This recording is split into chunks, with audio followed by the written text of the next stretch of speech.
condição que nós temos que cumprir com isso é a redução de 60 milhões de florins em quadro de condição para que a fiança não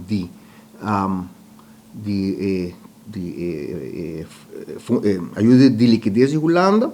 Ano passado nós logramos chegar a 41,5 milhões de florins.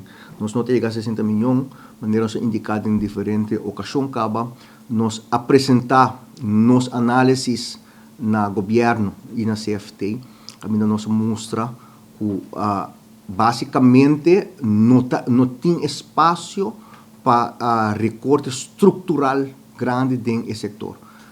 Cada recorte que não pode realizar exige assim tanto esforço que vale a pena ter esforço grande aí.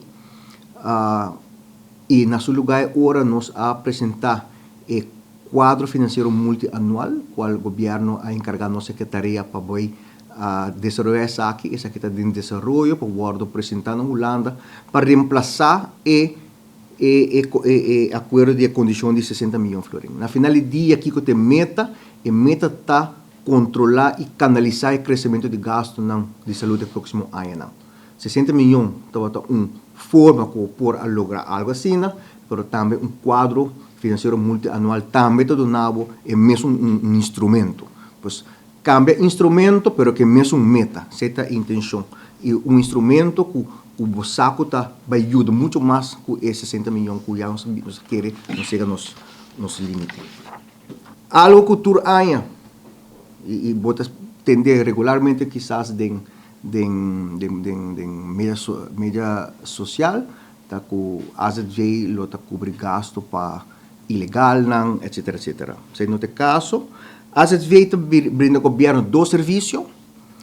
Serviço está no momento que tem uma pessoa indocumentada está em uma situação de vida ou morte e tem que ir a fora para tratamento médico, AZV está procurar para traslado e hospitalização de um lugar. E isso aí nós cobra o Ministério de Justiça essa aqui, e ano passado estava na 826 mil florins, o governo está pagando isso aí. Às vezes também está executar o paquete de seguro que o governo tem para o trabalhador, não? E para isso que está gelijkgesteld na empregado público, nós estamos executando o paquete aqui, né? Um seguro de governo adicional para o trabalhador, não? Como dono do trabalho, e nós estamos cobrando o governo, e ano passado o governo pagou nós 4 milhões de florins para esse serviço aqui, não? O importante é que nós denotar isso aí, regularmente, criar a impressão que o gasto de AZV inclui dois gastos aqui, não, isso aqui não está assim, o governo está pagando isso aqui a parte na AZV.